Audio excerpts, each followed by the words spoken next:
lagi nikmat dari Allah. Karena memang syukur adalah pengikat dan penarik nikmat yang belum ada. Wallahu a'lam. Terima kasih. Ada yang akan mendiskusikan, melengkapi, menanyakan? Darut Tauhid ini adalah milik Allah. Saudara hitung saja berada di Darut Tauhid ini, nikmat apa saja yang sudah didapatkan. Nikmat ilmu, nikmat kedekatan dengan ibadah, nikmat bergaul dengan orang yang ingat kepada Allah, nikmat rezeki yang insya Allah halal barokah, nikmat penghormatan, penghargaan dari orang lain, pengakuan, nikmat. Lalu bandingkan dengan apa yang kita lakukan untuk pesantren ini. Kalau kita masih tekor, mungkin kufur nikmat. Boleh jadi lama-lama dikurangi, dibuat makin jauh dari masjid, jauh dari ilmu, jauh dari kawan-kawan yang mengingatkan. Nanti ada tawaran kerja dengan gaji 20 kali lipat. Maka nanti tidak jelas kehalalannya. Bergaul dengan orang-orang yang lupa kepada Allah, ibadah jadi susah, hati jadi keras, mata tidak terjaga. Apalah artinya gaji 20 kali lipat dibanding dengan hilangnya nikmat iman. Nauzubillahi min dzalik. Saya tidak melarang, cuma ini nikmat yang besar. Bagi saya berada di Darut Tauhid, nikmat yang sangat besar. Karena pesantren ini bukan milik saya, mutlak milik Allah semata. Hati-hati jangan sampai ada di Darut Tauhid kufur nikmat. Terima kasih saudaraku sekalian. Salah satu syukur nikmat, salah satu bentuk syukur nikmat adalah pol. Ingat tausiah tadi, Rasulullah itu tidak setengah-setengah di dalam mengabdi ke Allah. Para sahabat juga tidak ada yang setengah-setengah, pol sajalah. Jangan risaukan tentang keperluan kita, keperluan rumah tangga, keperluan anak-anak, semua itu dalam kekuasaan Allah. Pol, ngabdi ke Allah. Di perut ibu juga kita tidak mengerti keperluan kita. Cukup, benar? Kenapa ragu-ragu? Dan kalau kita sibuk dengan keperluan kita, tanpa bersungguh-sungguh ngabdi ke Allah, kalau enggak, keperluan kita tekor terus, ya kan? Emang saudara bakal tercukupi? Tercukupi itu justru dengan ngabdi ke Allah. Allah tahu keperluan kita. Tahu kenapa Allah tahu keperluan kita? Karena Dia yang menciptakan kita punya keperluan. Coba Dia ciptakan lapar. Jadi kita perlu makanan. Kalau Allah mau nggak usah dibikin lapar. Allah ciptakan paru-paru. Jadi kita perlu udara. Allah siapkan udara dengan cuma-cuma. Karena Allah tahu kalau harus bayar kita jarang nafas ya. Ada beberapa santri yang nafasnya cuma 2 kali sehari. Allah yang menciptakan keperluan. Dan Allah yang menguasai apa yang kita perlukan. Kalau kita ngabdi kepada Allah, ya tuh udah pasti dicukupi, ya kan? Benar? Kita kan diciptakan untuk ngabdi ke Allah. Kalau kita betul-betul tulus dalam perbuatan apapun, sudah nanti terangkai sendiri. Jadi jangan sibuk mengatur strategi bagaimana keperluan rumah tangga, ini hutang, cicilan itu.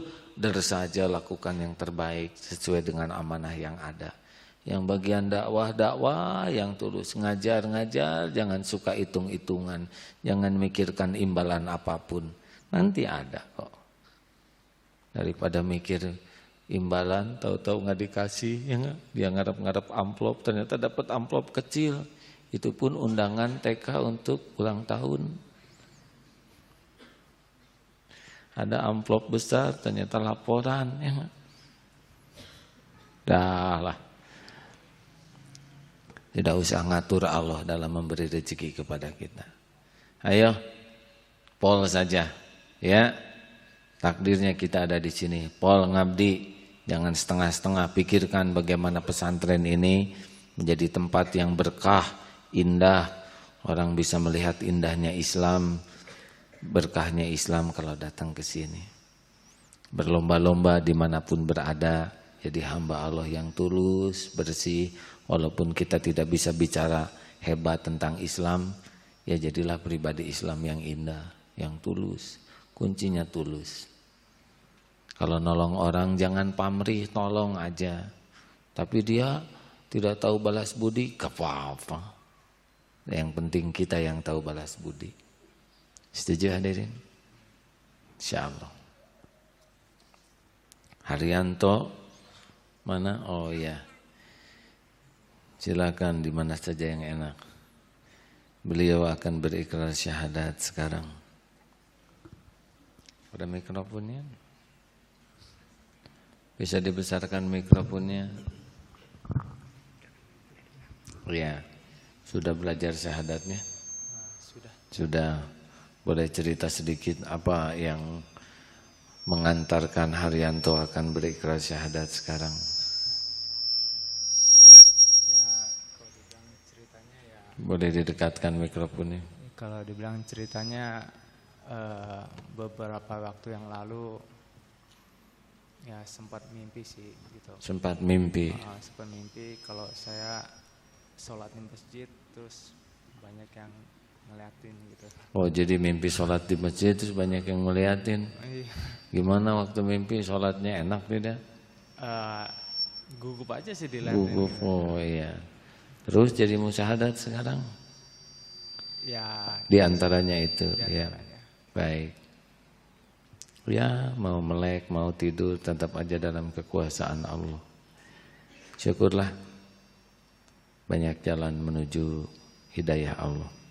Ikuti ya. Asyhadu an la ilaha illallah. Asyhadu an la ilaha illallah. Wa asyhadu anna Muhammadar Rasulullah. Wa asyhadu anna Muhammad Rasulullah. Saya bersaksi. Saya bersaksi. Tiada Tuhan selain Allah.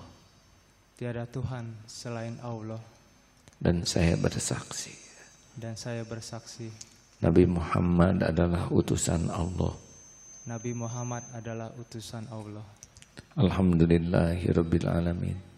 Raditu billahi rabban wa bil islami dina wa bi Muhammadin nabiyya wa rasula. Rabbana la tuzigh qulubana ba'da idh hadaitana wa hab lana min ladunka rahmah innaka antal wahhab. Duhai Allah, ya Hadi, wahai yang memberi hidayah, jadikan saudara kami ini menjadi muslim yang soleh, istiqomah sampai akhir hayat, husnul khotimah. Ya Allah, catatkan siapapun yang hadir menjadi orang-orang yang Engkau hujamkan, hati yang hakul yakin padamu,